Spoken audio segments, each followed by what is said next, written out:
नमस्कार। आज मैं आपके लिए लेकर आई हूँ मुंशी प्रेमचंद्र की लिखी हुई कहानी सुभागी। इस कहानी में मुंशी जी ने नारी को सबला के रूप में प्रस्तुत किया है, अबला के रूप में नहीं। जब मुंशी जी ने यह कहानी लिखी, समाज में बेटियों का जन्म खुशी का मौका न था, परंतु इस कहानी में उन्होंने बताया कि बेटियां बेटों से किसी तरह कम नहीं, बल्कि बढ़कर हैं। कहानी शुरू करने से पहले आप सभी श्रोताओं से एक रिक्वेस्ट है। जिन लोगों ने मेरा चैनल सब्सक्राइब नहीं किया, कृपया कर लें। तो आइए शुरू करते हैं। और लोगों के यहाँ चाहे जो होता हो, तुलसी महतो अपनी लड़की सुभागी को लड़के रामू से जौ भर भी कम प्यार न करते थे। रामू जवान होकर भी काठ का उल्लू था। सुभागी 11 साल की बालिका होकर भी घर के काम में इतनी चतुर और खेती-बाड़ी के काम में इतनी निपुण थी कि उसकी माँ लक्ष्मी दिल ही दिल में डरती कि कहीं लड़की पर देवताओं की आंख न पड़ जाए। अच्छे बालकों से भगवान को भी तो प्रेम है।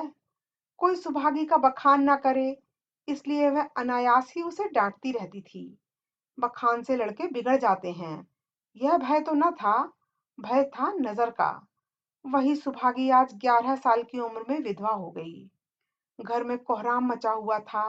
लक्ष्मी पछाड़े खाती थी, तुलसी सिर पीटते थे।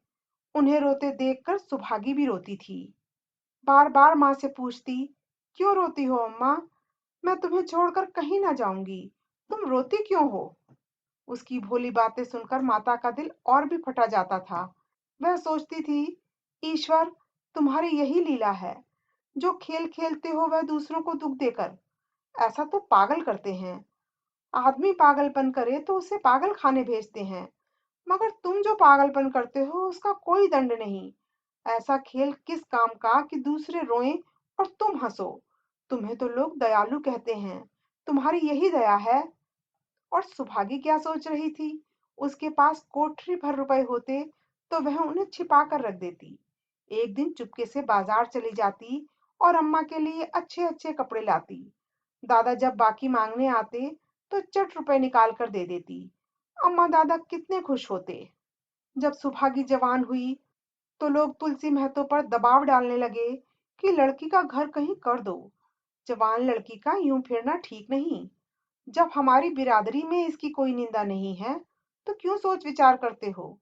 तुलसी ने कहा, भाई मैं तो तैयार हूं, लेकिन जब सुभागी भी माने। वह किसी तरह राजी नहीं होती। हरिहर ने सुभागी को समझाकर कहा, बेटी, हम तेरे भले की ही कहते हैं। माँ बाप अब बूढ़े हुए, उनका क्या भरोसा? तुम कब तक इस तरह बैठी रहोगी?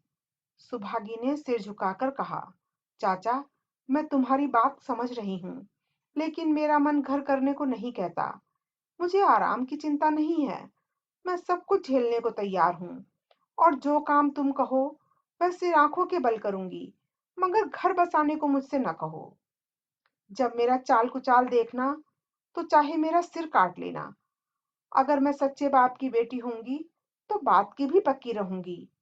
फिर लज्जा रखने वाले तो भगवान हैं। मेरी क्या हस्ती है कि अभी कुछ कहूं? उचट रामू बोला, तुम अगर सोचती हो कि भैया कमावेंगे और मैं बैठी मौज करूंगी तो इस भरोसे न रहना। यहाँ किसी ने जन्म भर का ठीका नहीं लिया है। रामू की दुल्हन रामू से भी 2 अंगुल ऊंची थी। मटक कर बोली, हमने किसी का कर्ज थोड़े ही खाया है कि जन्म भर बैठे भरा करेंगे। यहाँ तो खाने को भी महीन चाहिए, पहनने की भी महीन चाहिए। यह हमारे बूते की बात नहीं। सुभागी ने गर्व भरे हुए स्वर में कहा, भाभी, मैंने तुम्हारा आसरा कभी नहीं किया, और भगवान ने चाहा तो कभी करूंगी भी नहीं। तुम अपनी देखो, मेरी चिंता ना करो। रामू की दुल्हन को जब मालूम हो गया कि सुभागी घर न करेगी, तो और भी उसके सिर हो गई। हमेशा एक न एक खुचड़ लगाए रहती। उसे रुलाने में जैसे उसको मजा आता था। वह बेचारी पहर रात से उठकर कूटने पीसने में लग जाती, चौका बर्तन करती, गोबर पाथती, फिर भी खेत में काम करने चली जाती। दोपहर को आकर जल्दी जल्दी खाना पकाकर सबको खिलाती। रात को भी कभी माँ के सिर में तेल डालती, कभी उसकी देह दबाती। तुलसी चिलम के भक्त थे, उन्हें बार बार चिलम पिलाती। जहां तक अपना बस चलता, माँ बाप को कोई काम न करने देती। हाँ, भाई को न रोकती। सोचती, यह तो जवान आदमी है, यह काम न करेंगे तो गृहस्थी कैसे चलेगी? मगर रामू को यह बुरा लगता था। अम्मा और दादा को तिनका तक नहीं उठाने देती और मुझे पीसना चाहती है। यहाँ तक कि एक दिन वह जामे से बाहर हो गया। सुभागी से बोला, अगर उन लोगों का बड़ा मोह है तो क्यों नहीं अलग लेकर रहती हो? तब सेवा करो तो मालूम हो कि सेवा कड़वी लगती है कि मीठी। दूसरों के बल पर वाहवाही लेना आसान है, बहादुर वह हैं जो अपने बल पर काम करे। सुभागी ने तो कुछ जवाब न दिया। बात बढ़ जाने का भय था, मगर उसके माँ बाप बैठे सुन रहे थे। महतो से न रहा गया। बोले, क्या है रामू, उस गरीबिन से क्यों लड़ते हो? रामू पास आकर बोला, तुम क्यों बीच में कूद पड़े? मैं तो उसको कहता था। तुलसी, जब तक मैं जीता हूं तुम उसे कुछ नहीं कह सकते। मेरे पीछे जो चाहे करना। बेचारी का घर में रहना मुश्किल कर दिया। रामू, आपको बेटी बहुत प्यारी है तो उसे गले से बांध कर रखिए, मुझसे तो नहीं सहा जाता। तुलसी, अच्छी बात है, अगर तुम्हारी यह मर्जी है तो यही होगा। मैं कल गांव के आदमियों को बुलाकर बंटवारा कर दूंगा। तुम चाहे छूट जाओ, सुभागी नहीं छूट सकती। रात को तुलसी लेटे तो वह पुरानी बात याद आई, जब रामू के जन्मोत्सव में उन्होंने कर्ज लेकर जलसा किया था और सुभागी पैदा हुई तो घर में रुपए रहते हुए भी उन्होंने एक कौड़ी खर्च न की। पुत्र को रत्न समझा था, पुत्री को पूर्व जन्म के पापों का दंड। वह रत्न कितना कठोर निकला और यह दंड कितना मंगलमय। दूसरे दिन महतो ने गांव के आदमियों को जमा करके कहा, पंचों, अब रामू का और मेरा एक में निभा नहीं होता।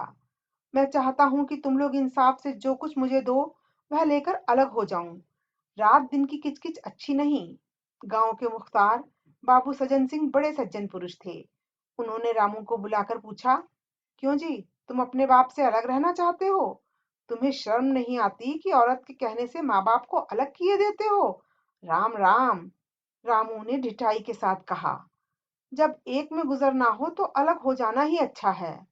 सज्जन सिंह, तुमको एक में क्या कष्ट होता है? रामू, एक बात हो तो बताऊं। सज्जन सिंह, कुछ तो बतलाओ। रामू, साहब, एक में मेरा इनके साथ निभाना होगा, बस, मैं और कुछ नहीं जानता। यह कहता हुआ रामू वहां से चलता बना।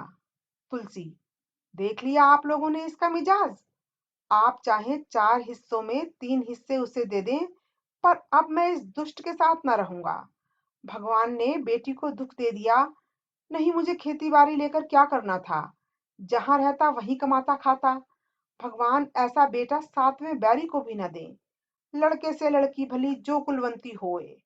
सहसा सुभागी आकर बोली, दादा, यह सब बांट बखरा मेरे ही कारण तो हो रहा है। मुझे क्यों नहीं अलग कर देते? मैं मेहनत मजूरी करके अपना पेट पाल लूंगी। अपने से जो कुछ बन पड़ेगा तुम्हारी सेवा करती रहूंगी, पर रहूंगी अलग। यूं घर का 12 बाट होते मुझसे नहीं देखा जाता। मैं अपने माथे यह कलंक नहीं लेना चाहती। तुलसी ने कहा, बेटी, हम तुझे न छोड़ेंगे चाहे संसार छूट जाए। रामू का मैं मुंह नहीं देखना चाहता, उसके साथ रहना तो दूर रहा। रामू की दुल्हन बोली, तुम किसी का मुंह नहीं देखना चाहते तो हम भी तुम्हारी पूजा करने को व्याकुल नहीं हैं। मैं तो दांत पीसते हुए उठे कि बहू को मारें, मगर लोगों ने पकड़ लिया। बंटवारा होते ही लक्ष्मी को मानो पेंशन मिल गई। पहले तो दोनों सारे दिन सुभागी के मना करने पर भी कुछ न कुछ करते ही रहते थे, पर अब उन्हें पूरा विश्राम था। पहले दोनों दूध घी को तरसते थे। सुभागी ने कुछ रुपए बचाकर एक भैंस ले। बूढ़े आदमियों की जान तो उनका भोजन है। अच्छा भोजन न मिले तो वे किस आधार पर रहें? चौधरी ने बहुत विरोध किया। कहने लगे, घर का काम यूं ही क्या कम है कि तू यह नया झंझट पाल रही है? सुभागी उन्हें बहलाने के लिए कहती, दादा, दूध के बिना मुझे खाना अच्छा नहीं लगता। लक्ष्मी ने हंसकर कहा, बेटी, तू कब से झूठ बोलने लगी? कभी दूध हाथ से तो छूती नहीं, खाने की कौन कहे? सारा दूध हम लोगों के पेट में ठूंस देती है। गांव में जहां देखो सबके मुंह से सुभागी की तारीफ। लड़की नहीं देवी है, 2 मर्दों का काम भी करती है, उस पर माँ बाप की सेवा भी किए जाती है। सज्जन सिंह तो कहते, यह उस जन्म की देवी है। मगर शायद महतो को यह सुख बहुत दिन तक भोगना न लिखा था। 7-8 दिन से महतो को जोर का ज्वर चढ़ा हुआ था। देह पर कपड़े का तार भी नहीं रहने देते। लक्ष्मी पास बैठी रो रही थी। सुभागी पानी लिए खड़ी है। अभी एक क्षण पहले महतो ने पानी मांगा था, पर जब तक वह पानी लावे, उनका जी डूब गया और हाथ पांव ठंडे हो गए। सुभागी उनकी यह दशा देखते ही रामू के घर गई और बोली, भैया चलो, देखो आज दादा ना जाने कैसे हुए जाते हैं। 7 दिन से ज्वर नहीं उतरा। रामू ने चारपाई पर लेटे लेटे कहा, तो क्या मैं डॉक्टर हकीम हूं कि देखने चलूं? जब तक अच्छे थे तब तक तो तुम उनके गले का हार बनी हुई थी। अब जब मरने लगे तो मुझे बुलाने आई हो। उसी वक्त उसकी दुल्हन अंदर से निकल आई और सुभागी से पूछा, दादा को क्या हुआ है दीदी? सुभागी के पहले रामू बोल उठा, हुआ क्या है, अभी कोई मरे थोड़े ही जाते हैं। सुभागी ने फिर उससे कुछ न कहा, सीधे सज्जन सिंह के पास गई। उसके जाने के बाद रामू हंसकर स्त्री से बोला, त्रिया चरित्र इसी को कहते हैं। स्त्री, इसमें त्रिया चरित्र की कौन बात है, चले क्यों नहीं जाते? रामू, मैं नहीं जाने का। जैसे उसे लेकर अलग हुए थे वैसे उसे लेकर रहें। मर भी जाएं तो न जाऊं। स्त्री, मर जाएंगे तो आग देने तो जाओगे, तब कहाँ भागोगे? रामू, कभी नहीं, सब कुछ उनकी प्यारी सुभागी कर लेगी। स्त्री, तुम्हारे रहते वह क्यों करने लगी? रामू, जैसे मेरे रहते उसे लेकर अलग हुए और कैसे? स्त्री, नहीं जी, यह अच्छी बात नहीं है। चलो देख आवें। कुछ भी हो बाप ही तो हैं, फिर गांव में कौन मुंह दिखाओगे? रामू, चुप रहो, मुझे उपदेश मत दो। उधर बाबू साहब ने ज्यों ही महतो की हालत सुनी, तुरंत सुभागी के साथ भागे चले आए। यहाँ पहुंचे तो महतो की दशा और खराब हो चुकी थी। नाड़ी देखी तो बहुत धीमी थी। समझ गए कि जिंदगी के दिन पूरे हो गए। मौत का आतंक छाया हुआ था। सजल नेत्र होकर बोले, महतो भाई कैसा जी है? महतो जैसे नींद से जागकर बोले, बहुत अच्छा है भैया, अब तो चलने की बेला है। सुभागी के पिता अब तुम ही हो, उसे तुम ही को सौंपे जाता हूँ। सज्जन सिंह ने रोते हुए कहा, भैया महतो, घबराओ मत, भगवान ने चाहा तो तुम अच्छे हो जाओगे। सुभागी को तो मैंने हमेशा अपनी बेटी समझा है और जब तक जीऊंगा ऐसा ही समझता रहूंगा। तुम निश्चिंत रहो, मेरे रहते सुभागी या लक्ष्मी को कोई तिरछी आंख से न देख सकेगा। और कुछ इच्छा हो तो वह भी कह दो। महतो ने विनीत नेत्रों से देखकर कहा, और कुछ नहीं कहूंगा भैया, भगवान तुम्हें सदा सुखी रखे। सज्जन सिंह, रामू को बुलाकर लाता हूँ, उससे जो भूल चूक हो क्षमा कर दो। महतो, नहीं भैया, उस पापी हत्यारे का मुंह मैं नहीं देखना चाहता। इसके बाद गोदान की तैयारी होने लगी। रामू को गांव भर ने समझाया, पर वह अंत्येष्टि करने को राजी न हुआ। कहा, जिस पिता ने मरते समय मेरा मुंह देखना स्वीकार न किया, वह मेरा न पिता है न मैं उसका पुत्र हूँ। लक्ष्मी ने दाह क्रिया की। इन थोड़े से दिनों में सुभागी ने न जाने कैसे रुपए जमा कर लिए थे कि जब तेरही का सामान आने लगा तो गांव वालों की आंखें खुल गईं। बर्तन, कपड़े, घी, शक्कर सभी सामान इफरात से जमा हो गए। रामू देख देख जलता था और सुभागी उसे जलाने के लिए सबको यह सामान दिखाती थी। लक्ष्मी ने कहा, बेटी, घर देख कर खर्च करो, अब कोई कमाने वाला नहीं बैठा है, आप ही कुआं खोदना और पानी पीना है। सुभागी बोली, बाबूजी का काम तो धूमधाम से ही होगा अम्मा, चाहे घर रहे या जाए। बाबूजी फिर थोड़े ही आवेंगे। मैं भैया को दिखा देना चाहती हूँ कि अबला क्या कर सकती है। वह समझते होंगे इन दोनों के किए कुछ न होगा, उनका यह घमंड तोड़ दूंगी। लक्ष्मी चुप हो रही। तेरही के दिन 8 गांव के ब्राह्मणों का भोज हुआ। चारों तरफ वाहवाही मच गई। पिछले पहर का समय था, लोग भोजन करके चले गए थे। लक्ष्मी थक कर सो गई थी। केवल सुभागी बची हुई चीजें उठा उठा कर रख रही थी कि ठाकुर सज्जन सिंह ने आकर कहा, अब तुम भी आराम करो बेटी, सवेरे यह काम कर लेना। सुभागी ने कहा, अभी थकी नहीं हूं दादा। आपने जोड़ लिया कुल कितने रुपए उठे? सज्जन सिंह ने पूछा। वह पूछकर क्या करोगी बेटी? कुछ नहीं, यूं ही पूछती थी। कोई 300 रुपए उठे होंगे। सुभागी ने सकुचाते हुए कहा, मैं इन रुपयों की देनदार हूं। तुमसे तो मैं मांगता नहीं, वह तो मेरे मित्र और भाई थे, उनके साथ कुछ मेरा भी तो धर्म है। आपकी यही दया क्या कम है कि मेरे ऊपर इतना विश्वास किया कौन मुझे 300 रुपए देता? सज्जन सिंह सोचने लगे, इस अबला की धर्म बुद्धि का कहीं पारावार भी है कि नहीं। लक्ष्मी उन स्त्रियों में थी जिनके लिए पति वियोग जीवन स्रोत का बंद हो जाना है। 50 वर्ष के चिर सहवास के बाद अब यह एकांत जीवन उसके लिए पहाड़ हो गया। उसे अब ज्ञात हुआ कि मेरी बुद्धि, मेरा बल, मेरी सुमति मानो सबसे मैं वंचित हो गई। उसने कितनी बार ईश्वर से विनती की थी, मुझे स्वामी के सामने उठा लेना, मगर उसने यह विनती स्वीकार न की। मौत पर अपना काबू नहीं, तो क्या जीवन पर भी काबू नहीं है? वह लक्ष्मी जो गांव में अपनी बुद्धि के लिए मशहूर थी, जो दूसरे को सीख दिया करती थी, अब बौरही हो गई है। सीधी सी बात करते नहीं बनती। लक्ष्मी का दाना पानी उसी दिन से छूट गया। सुभागी के आग्रह पर चौके में जाती, मगर कौरकंठ से नीचे न उतरता। 50 वर्ष हुए, एक दिन भी ऐसा न हुआ कि पति के बिना खाए खुद खाया हो। अब उस नियम को कैसे तोड़े? आखिर उसे खांसी आने लगी। दुर्बलता ने जल्द ही खाट पर डाल दिया। सुभागी अब क्या करे? ठाकुर साहब के रुपए चुकाने के लिए दिलोजान से काम करने की जरूरत थी। यहाँ माँ बीमार पड़ गई। अगर बाहर जाए तो माँ अकेली रहती है। उनके पास बैठे तो बाहर का काम कौन करे? माँ की दशा देखकर सुभागी समझ गई कि इनका परवाना भी आ पहुंचा है। महतो को भी तो यही ज्वर था। गांव में और किसे फुर्सत थी कि दौड़ धूप करता। सज्जन सिंह दोनों वक्त आते, लक्ष्मी को देखते, दवा पिलाते, सुभागी को समझाते और चले जाते।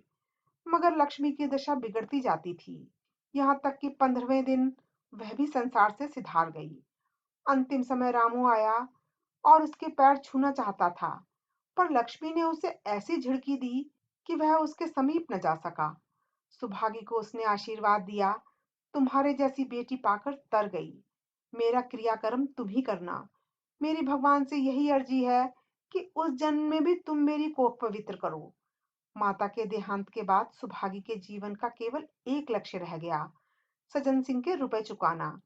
300 रुपए पिता के क्रियाकर्म में लगे थे, लगभग 200 रुपए माता के काम में लगे। 500 का ऋण था और उसकी अकेली जान। मगर वह हिम्मत न हारती थी। 3 साल तक सुभागी ने रात को रात और दिन को दिन न समझा।